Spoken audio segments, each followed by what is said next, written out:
Hey everyone. So I posted this image today as part of the Loop group, which is for the Creative Photography Network. And I had a request where Michelle asked that she'd love to see the edit on this one. So I thought I would show you what I look for and how I came about creating this image. A big thing about floral images, especially found floral images, meaning ones that I don't modify too greatly, is to kind of see the whole thing and then break it down into little parts as I'm walking around. So let me show you what I mean. I'm going to go into my bridge here and I'm going to start with the first one that I took. So I walked by this flower and it was just in amongst all the other cosmos. So you can see kind of here what's going on. There's a bunch of cosmos. They're just all together. And then every once in a while, there's a random pink one. It's a mix. And so I started to isolate a single flower. This wasn't really doing it for me. Maybe someday it will. I mean, it's sharp. But then I stumbled across this one, which was in the same general area. And I thought, oh, look at this. The sun was actually hitting the cosmos behind this flower, and this flower was in the shade. So the key to success with this one, meaning this one here, isn't so much modifying the light or changing the light. It's just the light is behind this cosmos, meaning that this one is actually seated in the shade, and then the light is brighter behind it, falling onto the flowers and the greenery behind it. So then I just looked through to see which ones were sharp, and this one is pretty sharp here, so that's a keeper. And then I looked through to see if the light got better. So as I moved over a little bit to the right, I noticed that the light beam that was behind this flower started to fall more in line with it, as if it was sort of reaching up to the light, even though technically it's in front of it. But the focus wasn't the best here. It had fallen back on the petals behind, so then I continued on my merry way. And that one too. And so I'm just looking to see, is one of these going to be bright or not? This one I got it to fall in the middle. And this one was, I think, maybe the one that I decided to edit. Let me see here. I think it was. Anyway, it was good enough. It was bright and the center was in focus, which is what I wanted in focus. So I decided to work with that one. So I'm going to just double click it and bring it over into Photoshop. And the first thing I want to do is just crop it to a square, because that's sort of how I envisioned this picture. So just using the crop tool to crop it to a square, and basically found the center for me. All right, so the next thing I want to do is remove this here. So what I'm going to do is go to the patch tool, and I'm just going to grab this and drag it off to eliminate that. And then I see there's a little bit I missed. So I'm just basically removing the flower, which is sort of in the way. And now I want to craft the light. And I'm actually going to do that over in Adobe Camera Raw. I tend to do more work over in Adobe Camera Raw or Lightroom than I actually do in Photoshop most days. And I'm actually running a Lightroom course coming up in October, starting October 5th. If anybody's interested in learning how to maximize their creativity over there in Lightroom or ACR. All right, so I'm going to go to Filter. And I'm going to go to Camera Raw Filter. You can make this a smart object if you wanted to, but this is a kind of a quick and dirty edit, so I'm not really going to worry too much about that. I'm going to grab my gradient tool. I'm going to pull up from the bottom and lower the exposure just to darken that edge, and then do the same thing over here. Creating depth, I want there to be very distinct areas of darkness and lightness. Oops, that was too far.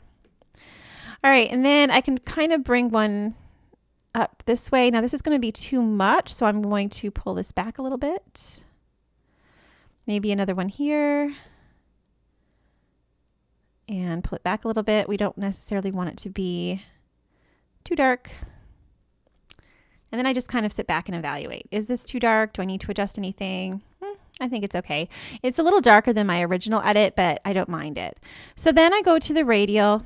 I'm going to put it right on top of the middle, increase the exposure just a hair, and also go in and increase the texture quite a bit. So there's a lot of fantastic detail in there, and I don't want to miss it.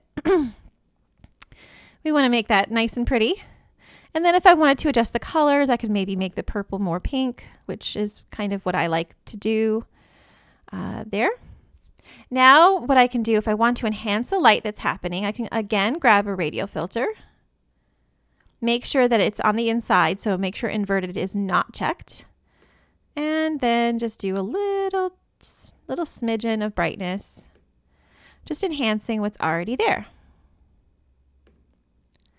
Pretty easy, straightforward, and you see how that just crafts the light really fast. Now, how does this compare to my original? If I go back to Instagram, you can see that it has a little bit of a softness to it. It's not quite as harsh.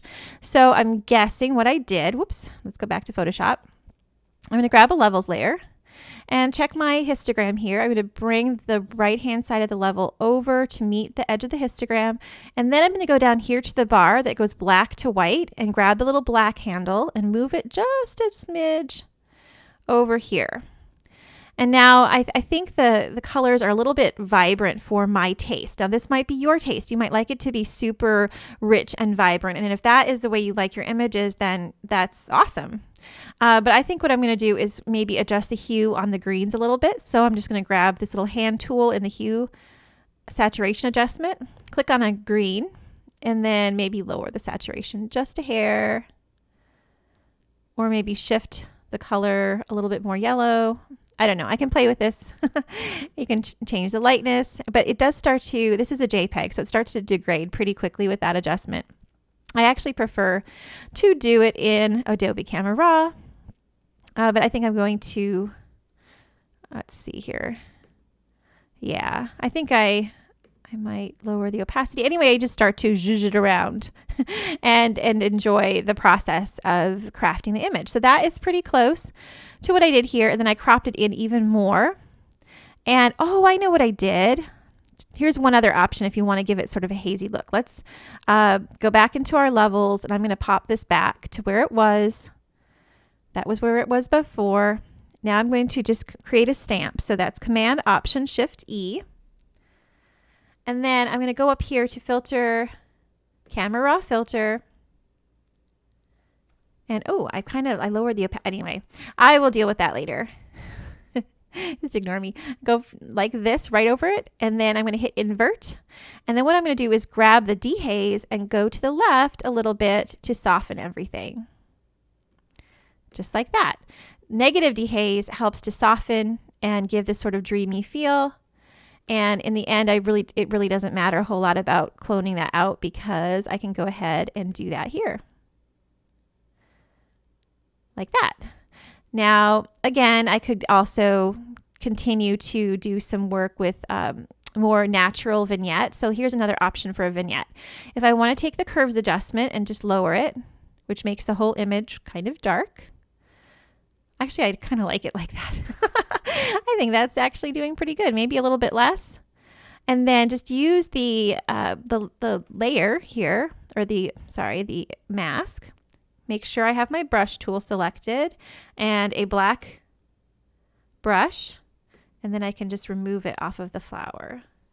And I have my opacity at 30%, so I'm going to put that to 100. Make sure it's a nice soft brush. And there you go. So that's a couple different ways of attacking it. You can do it in both using levels to soften. You can use Camera Raw to soften with the dehaze to the left. You can do curves to darken as a vignette. You can use radials or gradients in Camera Raw. There's so many ways to tackle it, but in the end, it gets me close to where I was for this Instagram image. And you can see that the light was just more or less enhanced from what we had in the image itself. Let me show you one more way to enhance this light even more, really fast and quick and easy. All right, go down to the little adjustment tool or adjustment picker here, and we're going to go to gradient, and I'm going to choose radial, move it up to the top, maybe make it a little bit smaller. It's kind of large. Oh, maybe bigger. I'll show you what I'm going to do. Hit OK, and then hit screen, and then lower the opacity. And you can also move it around by double clicking, reactivating it, and then pulling it around like that, and then lowering the opacity even more to start to blend it. So that's another way that you can start to enhance the light that was already in the image. Anyway, I hope that helps. It helps you to see the light in your garden a little bit better and see some potential for some fun images as you're walking around enjoying the flowers.